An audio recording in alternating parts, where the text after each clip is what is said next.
좋은 CF 나쁜 CF 그것도 있는데 이제 저 이제 입장을 누구로 보냐 소비자로 관점을 소비자로 두는 좋은 CF냐 나쁜 CF냐 네 여기 뭐야 저희 광고주에 대한 좋은 CF는 저희는 철저하게 우리 이제 속된 표현으로 이제 종교인들이 보는 거라는데 저희는 주님이라고 표현하거든요.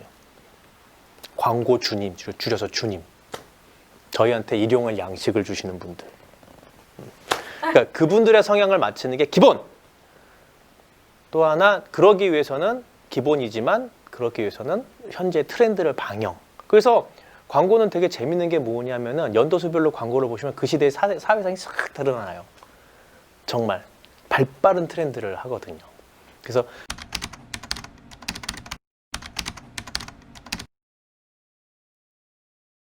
그때 그 사람들이 어떤 생각을 갖고 살았는지에 대한 거를 광고를 보면 알아요. 네, 재밌는 건. 그래서 힘들 때는요 힘내자 광고가 되게 많아요. IMF 때는 뭐 그런 것들이 있어요. 여러분 부자 되세요 뭐 이런 거 있잖아요. 그게 IMF 때 나온 그 유명한 것들이. 그리고 호황기 시절에는 소비 촉진하는 광고들이 좀 많이 나와요. 네, 그런 케이스들. 그래서 광고를 보면 그 시대의 트렌드나 그때 사회상이 어땠는지를 다 알 수 있어요. 재밌는 거. 그리고 또 하나가 재밌는 건 뭐냐면 독재 시절 때 가잖아요. 광고도 천편일률적으로 똑같이 가요. 마치 맞춰진 것 마냥. 이 광고가 그 광고 같고 그 광고가 이 광고 같고 그래서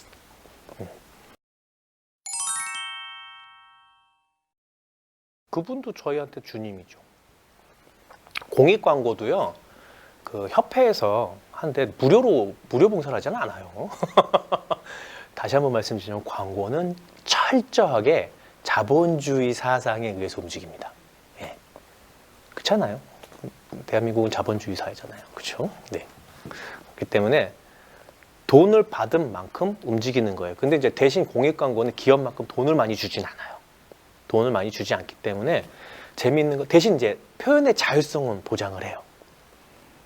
그러니까 공익 광고이기 때문에 내가 하고 싶은 대로 하는 데 있어서는 자유도가 좀 높아요.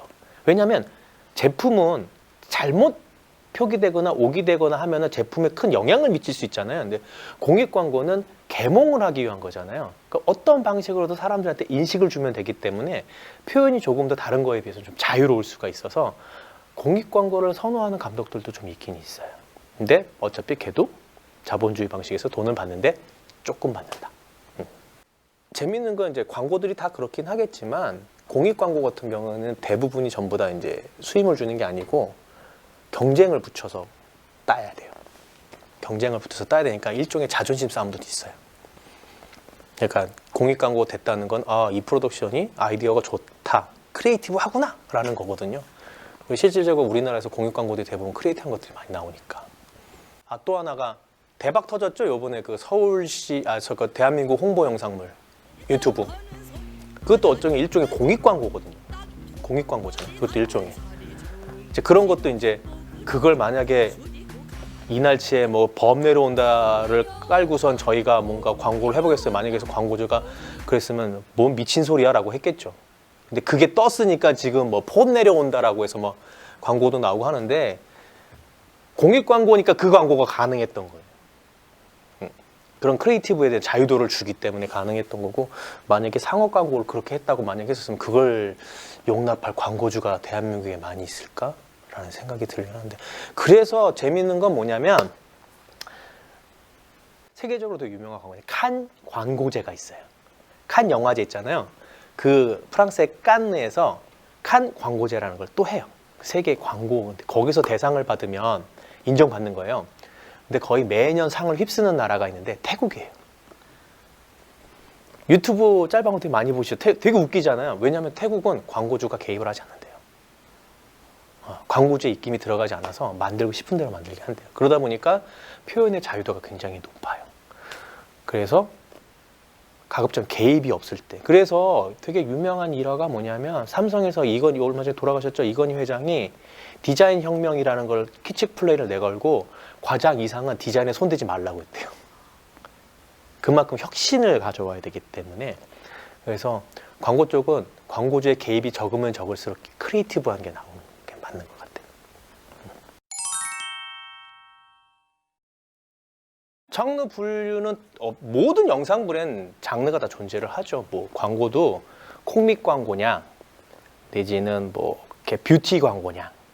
근데 뭐 이렇게 저희 쪽에서는 이게 뷰티냐, 코믹이냐, 뭐 이렇게 드라마냐 이렇게 나눠거든요. 그러니까 스토리텔링이 있는 것들 그런 건 이제 드라마타이즈 광고라고 하죠. 그래서 예전에 많이 썼던 것들이 뭐 애니콜 예전에 이효리가 나왔던 애니콜 그거 스토리 따라가는 거잖아요. 그게 이제 드라마타이즈 광고고 그 다음에 이제 보통 이제 화장품 광고들 그런 건 이제 내용 없이 이제 뷰티한 모델들이 나와서 뭐 황후의 정, 수 이런 거 하잖아요.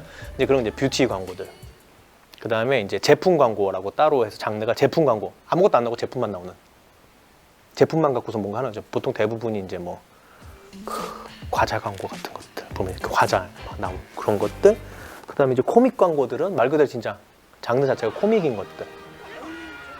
특화되신 분들 감독님들도 있어요. 코믹 장르에 특화되신 감독님들도 있고 그래서 성격들이 다 있어요. 성격들이 다 있어서 그 흔히들 생각할 때 뭐 이 광고 찍던 사람이 저 광고도 찍을 수 있잖아. 이거 거의 이쪽에서는 힘들어요. 왜냐하면 핸드폰 찍던 광고님들은 핸드폰을 잘 찍어요. 노하우가 있어서. 자동차 찍는 분은 자동차를 잘 찍어요. 그 노하우가 있어서. 그래서 근데 이제 화장품 찍던 분이 그래서 보통 이런 것도 있어요. 뭐 자동차 찍던 분한테 화장품 광고를 맡기면 나 못해요 하고 고사를 하세요. 왜냐면 찍었는데 안 나오면 자기 커리어에 영향을 미치니까 뭐 광고 쪽을 하셨을 때 장르는 구분이 다 되어 있어요. 영상물은 무조건 다 장르라는 게 존재할 수밖에 없어요. 그래서 어떤 식으로 표현을 하고 사람들이 어떻게 받아들이냐. 나는 되게 진지하게 찍었어. 엄청. 근데 사람들이 겁나 웃어. 그럼 이거 코믹 광고예요. 보는 사람이 선택해 주는 거죠. 장르 선택은. 그러니까 학생들한테 제가 아이들을 가르칠 때 보통 주제를 선정을 하잖아요.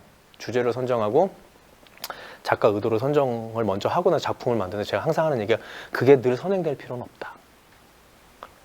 왜냐하면 주제는 니네가 아니고 평론가들이 만들어준다 라고 설명을 하거든요.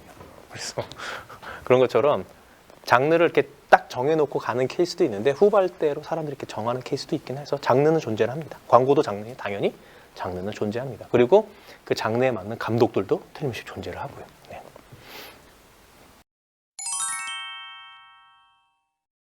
이렇게 생각하시면 돼요. 광고주 직접 다이렉트로 하냐 안 하냐의 차이죠. 토레타를 광고를 만들면 의뢰를 하고 의뢰된 제품을 우리가 어떻게 분석을 해서 이 분석으로서 이 제품이 어떻게 판매가 되는 게 가장 이로울 거를 고민을 하고 그거에 대한 아웃풋을 만들어내는 거고 PPL은 광고주가 이거 한 번만 마셔주세요 하면 끝. 그럼 이제 결국은 둘 다 파급 효과인데 광고는 제품에 대한 설명이 들어가는 거고 PPL은 이걸 이제 셀러브리티가 먹음으로 인해서 트렌드가 있다라는 걸 이제 간접적으로 사람들한테 호기심을 자극시키는 거죠. 저게 도대체 뭐길래 쟤네들이 먹는 거야. 그 차이죠.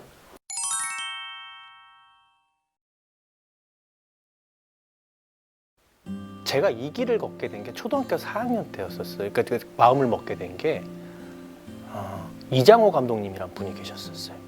이장호 감독님, 그러니까 지옥의 외행구단이라는 영화를 만드셨던 이장호 감독님이란 분이 그분 영애분께서 우리 반이었었어요. 따님이. 그러니까 저희 반이었어서 1일 교사로 그분이 오신 거예요. 그분이 오셨었는데 그때 기억나는 게 일송종 푸른 소리라는 영화가 있어요. 대한민국 영화 그 영화 역사 사상 최초로 1억을 넘긴 제작비 1억을 넘긴 영화가 독립군 영화였었거든요. 일송종 푸른 소리라는 영화였었는데 그분이 그걸 감독을 하셨는데 라슈 필름이라고 해요. 가편집본의 필름을 들고 오신 거예요. 그러면서 그걸 스크린도 없는 그 흰백에다가 쫙 틀어주면서 땀을 뻘뻘 흘리면서 막 설명을 하시는 건데 초등학교 4학년짜리한테 뭐 영화가 24프레임이니 18프레임 이런 16프레임 이런 얘기를 하면 뭐 못 알아듣잖아요. 근데 본인 딴에는 되게 열심히 표현을 하셨어요. 뭐 지금에서 들으니까 이해가 안 돼. 그때는 도대체 뭔 얘기하는지 몰랐었는데 막 심각하게 막 땀을 뻘뻘 흘리면서 표현을 하시던데 맨 마지막 멘트가 그거였었어요. 내가 어렸을 때 냄새나는 영화가 나온다고 들었다. 근데 얼마 전에 뉴스를 보니까 개발이 됐다고 하더라. 4D 영화죠, 4D 영화. 근데 그 얘기를 하셨던 게 84년도에 그런 얘기를 하셨어요. 84년에 냄새 나는 영화가 나올 것이다. 나는 그래서 너무 궁금하다. 여러분 세대 때는 어떤 세상과 어떤 영화를 보게 될지가 자기는 너무 궁금하다는 거예요. 그걸 기대하겠습니다 라고 하고 인사를 하셨거든요. 지금 똑같이 청소년들한테 그런 얘기를 해주고 싶어요. 영상인으로서 만약에 관심을 갖고 있다면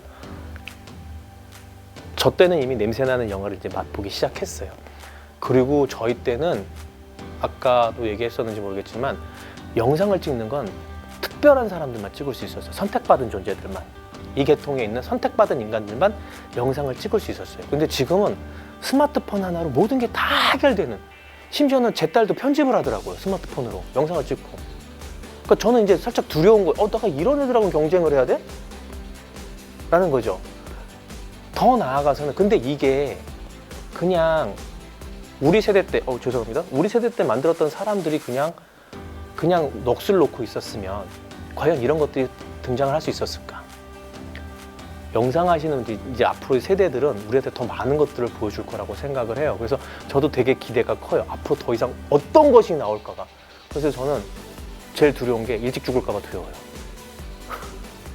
더 많은 걸 보고 싶은데 바뀌는 것들을 더 많이 보고 싶고, 진짜 몇 년 사이에 상상이나 해보셨어요? 내비게이션이라는 걸 15년 전에 여기까지 오는데 내비게이션을 트고 오는데 다시 한번 또 느껴지는 게, 아니 어떻게 길을 안내를, 세상이 이렇게 바뀌고 있어요. 10몇 년 만에. 그러니까 여러분들은 어떤 세상을 살지가 너무 궁금해요.